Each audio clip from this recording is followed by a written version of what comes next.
mi flow. Lo mismo me pasa a mí. Cuando estás cerquita de mí, el deseo es un secreto. De tu mirada y lo mío, un presentimiento. Como un ángel que me decía, es un secreto.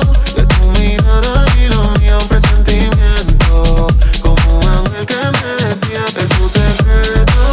De tu mirada y lo mío, un presentimiento. Como un ángel que me decía, es un secreto.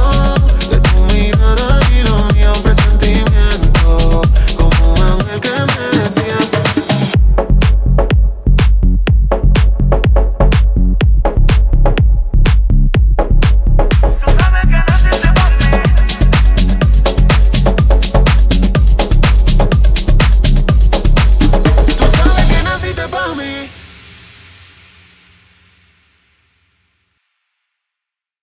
Yo, what's up, everybody? This is Versus, reporting live from Racket in Wynwood.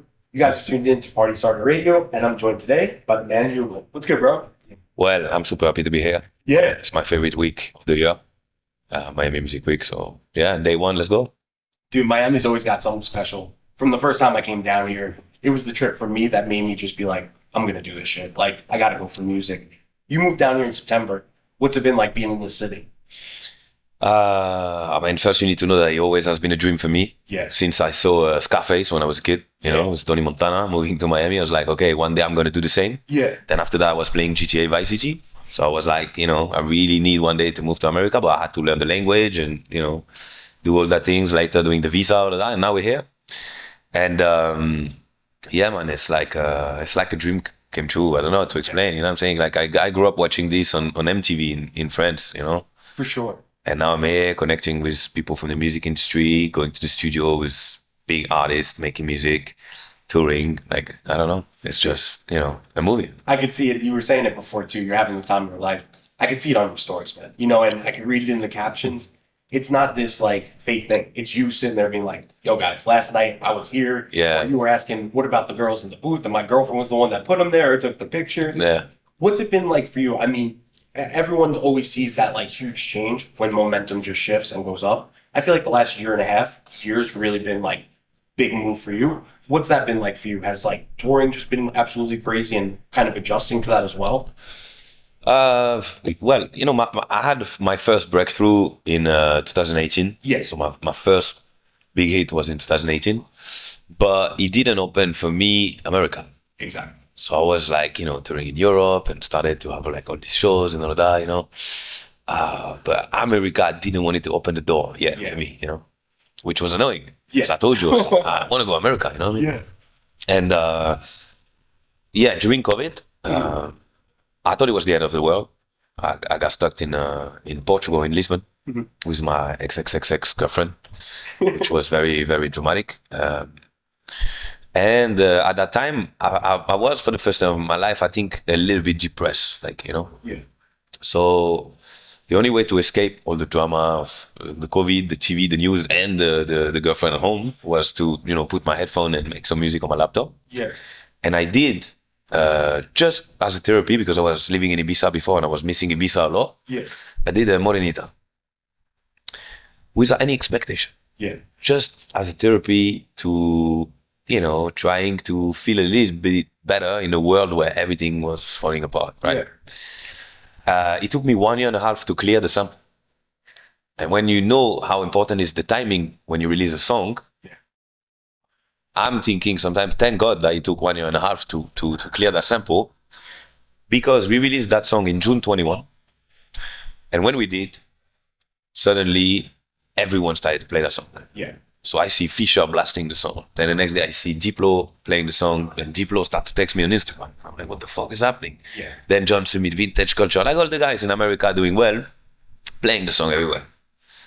So I'm like, damn, like, what's happening, you know? So it felt like a second breakthrough. Yeah. But the American one. For sure. Then suddenly the agency, the touring agency, CAA, start to call to the management, let's go, like, you know, we start a tour. Insomniac contacted the management, hey guys, we'd like to do a meeting, we want to do stuff with this DJ, blah, blah, blah, boom, boom. And then, yeah, in 1.5 years, basically, it's like, yeah. And it's crazy too, because I have friends on the East Coast. We live in Las Vegas right now. And then I was living in Cali for 5 years. Every time I see your lineup or you get announced, the hype and the people I know from the cities are constantly posted for a week. Hugel's coming, Hugel's coming. Then that night, 20 stories with you and the set and everything, bro. And I could just see it's like, we had a conversation before in another interview, that energy where like, I don't know, you know, I think COVID in some senses was good for people to kind of have that like. Was a reset. Reset, exactly. And then when you come out and then something like that happens that you're not expecting, like, well, fuck, the last couple of months, year is terrible. I gotta enjoy this shit. I didn't even think I was gonna do it again at that point. So has there been any places in the US now since like the last year and a half, 2 years here that you've gone to and you're like, okay, that city's crazy? Yeah, like Sunday, so like 3 days ago. Yeah. I played in New York, in Brooklyn. Sick. And I was in a club, I was in a festival. There was a hard ticket venue. Yeah. So it was like my concert, alone, headlining. And we sold double the capacity. Wow. Congrats, man. That's awesome. So that was one of the most beautiful days of my entire life. Yeah. And that was obviously the craziest show of my life. Yeah. Because when you play a club, it's nice. Yeah. But you can always have the excuse like, nah, people came for having a drink. Exactly. When you play a festival, that's nice. Yeah. You can always have the excuse like, yeah, you know, there's big lineup, a lot of artists, people walking around, they checking stage. Yeah. When you do your fucking own concert. Exactly. In New York City. And it's the toughest market, man. Like it really is. And it's full. Like people were pushing walls. Yeah. You know what I mean? It's well deserved. And I'm from the other side of the world. Exactly. And I told you all the things I had to do to be here. Yeah. Learning the language, doing like the visa and all of that, going to court to prove America that like what I do, nobody can do it in America. That's how the law works here. Yeah. If the lawyer don't approve that in court, you definitely can't work in America. Yeah. So it's like, that's something that I don't think a lot of people understand to that magnitude. Because every time Miami comes around, even like some of my other friends, they'll be like, I can't be on the lineup or they can't announce me because they always visas. No. But when you put it that way, it's like, it's hard enough to make it in the industry, then to have that barrier of, okay, you could play over here, you could tour over here, but now to go over there, you need to, like you said, you need to prove to us that nobody else can do what you do. Yeah. And so many people are DJs and producers. So, I mean, it's even more of a hats off. And then to have the success, like I said, man, I mean, especially the East Coast, I see Boston all the time. I don't know if like those shows stand out too, but it's like all of that Northeast. I'm always seeing like the promotions from you and stuff as well. I mean, we've only hung out now maybe 10 minutes. You seem like a super humble, down-to-earth guy. Would you say some of that kind of like, I don't know, that time period or like because it wasn't just an overnight thing, that kind of like is why you are that way? Or I don't know, you just seem very chill and very like low-key. Well, I started with nothing. Yeah. In Marseille, you know. Marseille is the most dangerous city in Europe. Yeah. My dad was in jail when I was a kid, you know. I always wanted to have another life than that.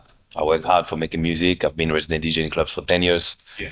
Then I got signed in 2014. Then I had to work more. I had my first breakthrough in 18, I told you. Then COVID, and finally my breakthrough in America.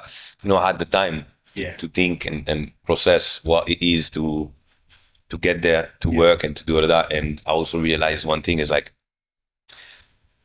being arrogant or being a cunt, it doesn't bring you anything in your life, you know? Yeah, 100%. You gotta be grateful for everything, every second. For sure. And every people you meet and stuff. It's important to be nice because from where I'm from, we say like, you never know what is going to be tomorrow. Yeah.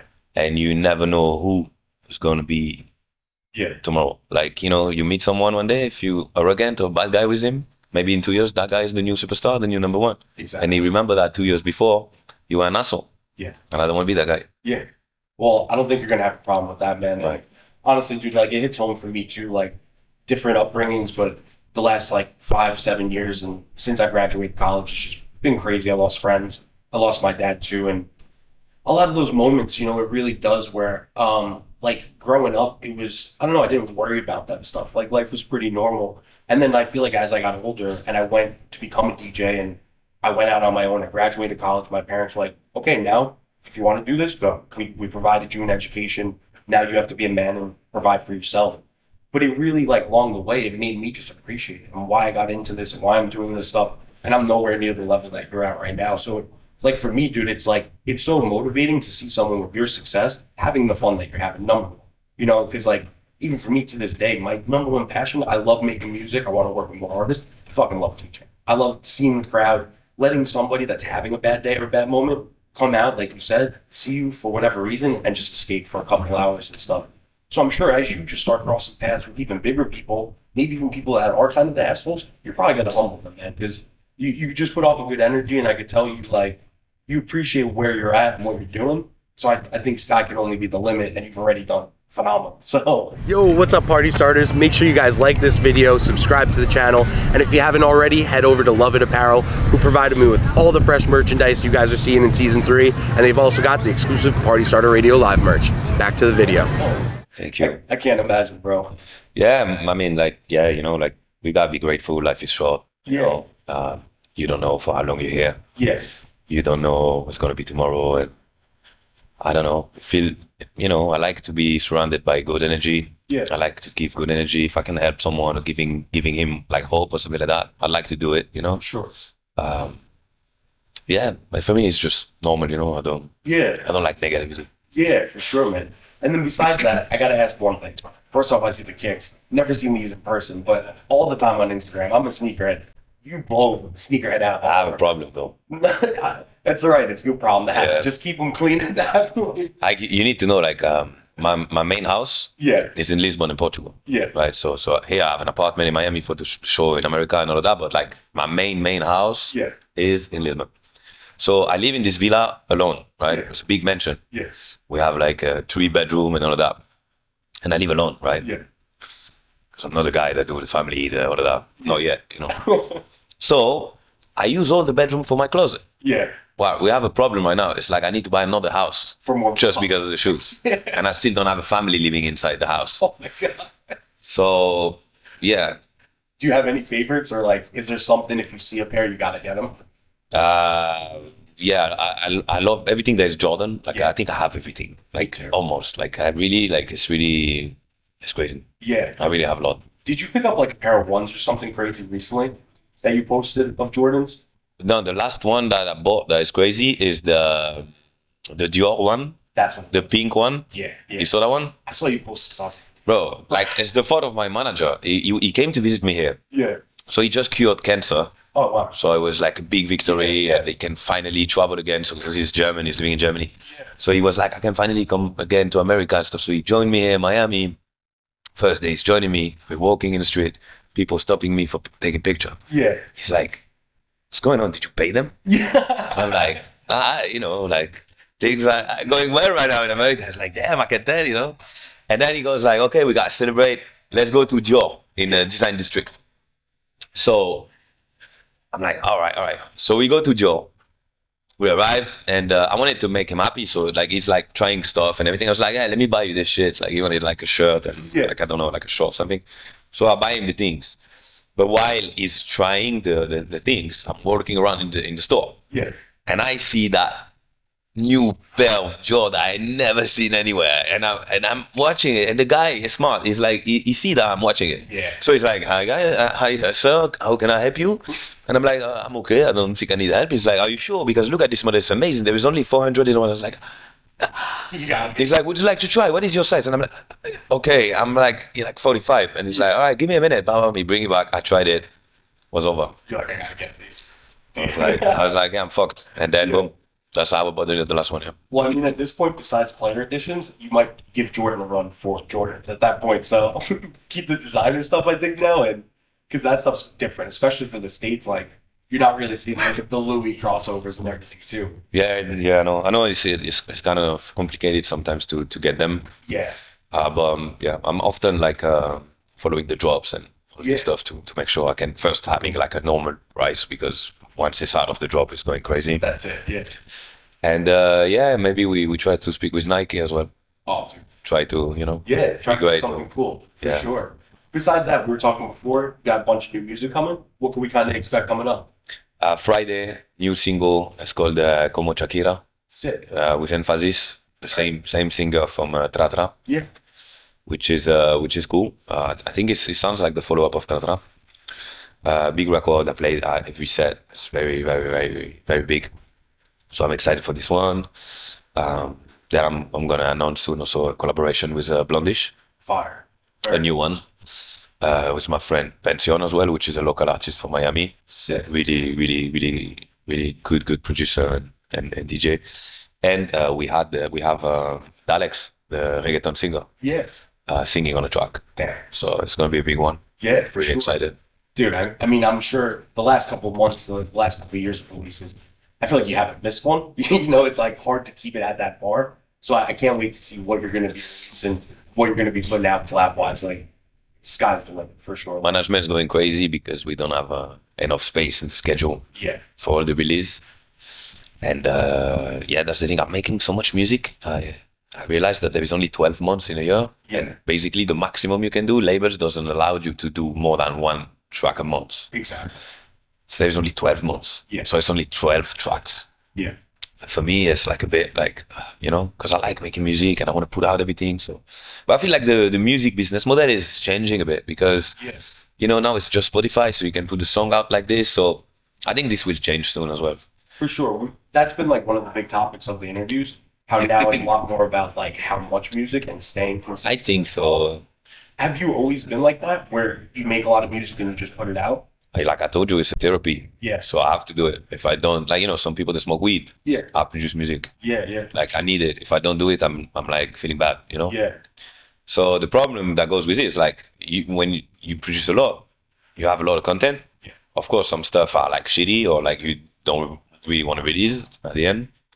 But a lot of stuffs are good though. And I start to play in my set. I'm like, fuck, I want to release this. Yeah. But like I have only 12 spots during 1 year. Yeah. So it's annoying a bit. So is there any advice for like upcoming artists or producers when it comes to releasing? Because that's something last year I think I did. It was a good thing, but kind of a bad thing because I only wound up releasing 2 tracks and I'm sitting on 25, 30 records. Now this year I'm trying to do 1 every month and get back to consistent. But would you say like, I don't know, like what's the best advice for when you know something's good to just put it out? I will give you the best advice. Producers, listen to me right now. This is the best advice you ever heard in your entire life. If you have a lot of music, send it to me. Launching my label, first release of the label, Make the Girls Dance Records. This May, first release. Send me all the music. We're going to release all that. Because I'm not going to be like the other labels that are like, oh, we need only 1 track, blah, blah, blah, a month. No.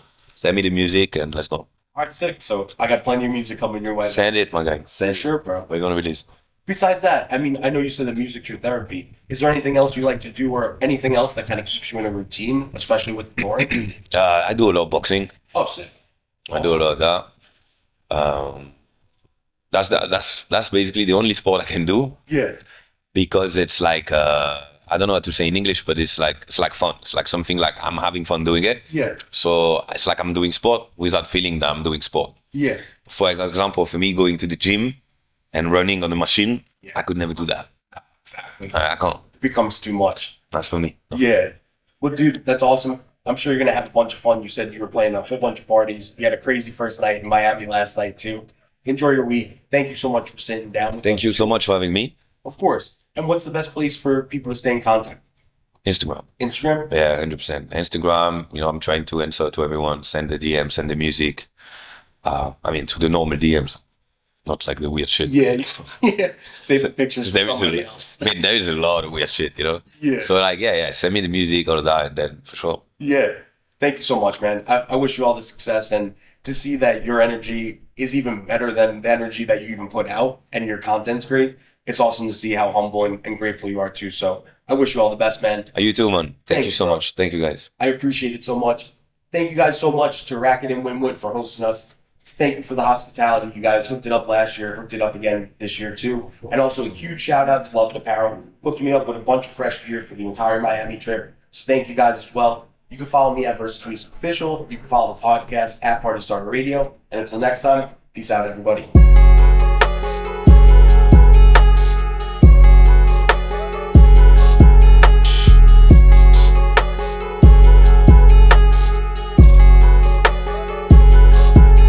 I got the juice like I'm Tupac.